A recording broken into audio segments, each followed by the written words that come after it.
Okay, we done. I got a minute kid free. Let's talk about Falcon. Let me preface my comments by saying this. I went into this completely blind. Like, I watched it all 1 through 6. I didn't watch no reviews. I didn't want no outside voices. Just me and my inner critic and truly my thoughts spilling out on y'all. So, y'all ready? Let's get going. Got my handy dandy notebook. Let's see what we got.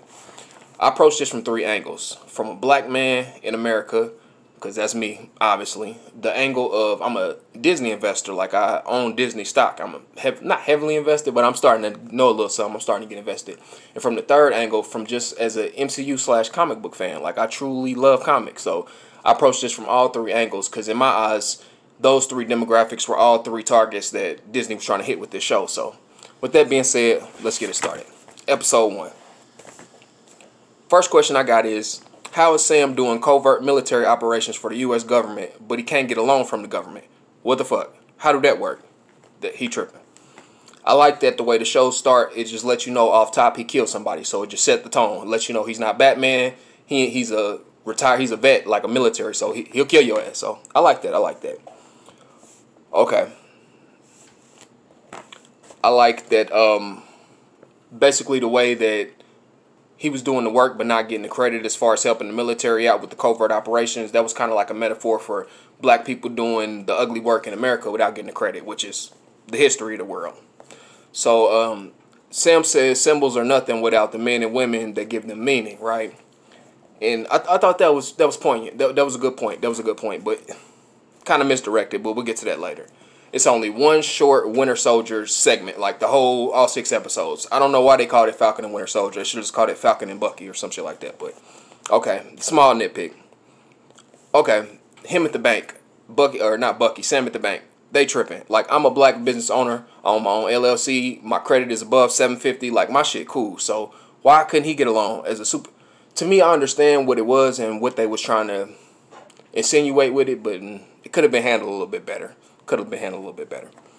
But I do appreciate the overarching theme of family, legacy, and generational wealth, or the lack thereof, because that's heavy. That's heavy, and that's something that needs to be discussed.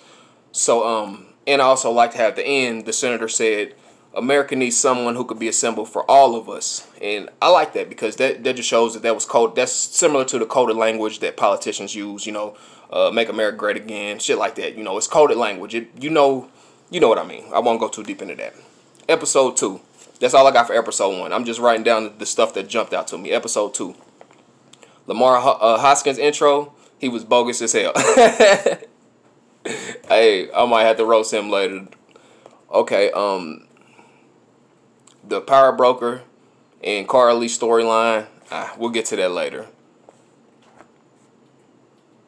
Okay, my second question I got about Falcon is, how is he flying on government planes off duty, but he still can't get a government loan? Like, that's just like a small thing that stood out to me. Like, damn, they give you a plane but not a loan.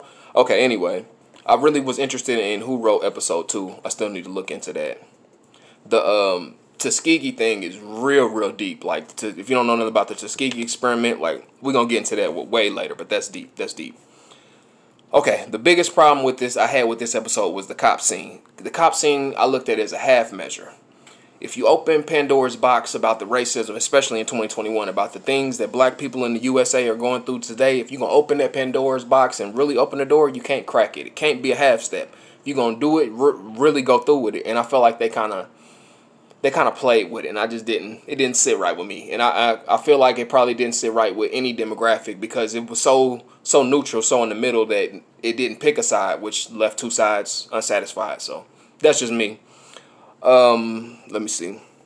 Like I said, they really should have delved into the problem of the police and black people. Now, don't get me wrong, it's a Marvel show. I don't expect them to be hyper political, but if you're gonna play with it, then maybe some things you just shouldn't play with. Maybe that's what it said. Okay, I got that. That was a misstep on Marvel's part. Okay, so if the super soldiers or the flag smashers can still die from a bullet to the brain, then how super are these soldiers, really? That was a question I wrote down. Okay, that's it.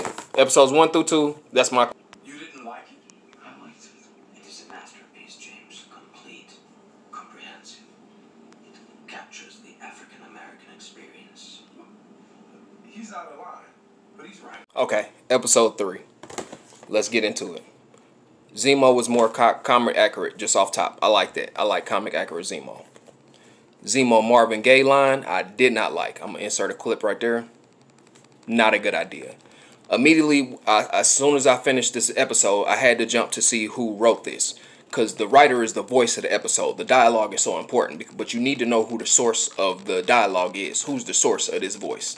And do they really know what the fuck they're talking about, basically? So, the writer, I looked him up. He's a man by the name of Derek Kolstad. The white man is the voice of the episode. And they're talking about deeply poignant black issues. That's not a good idea, Marvel. That's a misstep. And most people won't pay attention to the details. But, you know, I know the devil's in the details, just like that phone sliding. I'm sitting right there next to Mephisto smoking. Like, we both inside the details. Like, hold on. Okay, so I didn't like that, though. Marvel, don't do that. If y'all gonna talk about the black people experience, have black people do it. Please. It's all about representation. Look at Shang-Chi. They got an Asian director. They probably got an Asian writer. I mean, that's just how... Let me keep it going before Okay. Yeah, I just really didn't like that Marvin Gaye line. I just felt like if Falcon was talking about the Sokovian authentic experience and what it means to be a real Sokovian, then Zemo and his butler would have been like, hold on, bro. What you know about Sokovia? Because that's just how other cultures are. And it's just like, I feel like Sam being the only black person in the scenario agreed with him. I was like, that's what really wanted me to led me to look into who is the writer, and come to find out it's a white man. So no disrespect to white people. I'm about to marry a white woman, you know what I mean? But I love all people, but representation is extremely important. You see all the people behind me on my wall: Black Panther, Killmonger, Haru, Stevie Wonder, Black Dynamite, Spine. Representation is important, so we won't get too deep into this. Okay. Zemo's American Pimp line, I really like that when I'll insert that there. But it was funny and poignant to me. That was a fair critique because it critiques how us as African Americans, how we view ourselves versus it just being like the pontification of just an outsider, I guess I would say. So I like the way that they approached that one better. That was a good way and a bad way. So, you know, let's see what else we got. Madripoor was cool. That means the X-Men are one step closer, so that's always dope. Sharon Carter the Power Broker paid Nego to continue the Super Soldier Serum. So basically, she's the whole catalyst to the show. She's the reason. So I don't know. It's nice to see Demo. Nice to see Debo. Nice to see Zemo do more than just talk slick. I like the Zemo action scene, and it's always a blessing to see the Dora Milaje. So episodes 1 through 3. That's just my quick thoughts. Let's keep it going.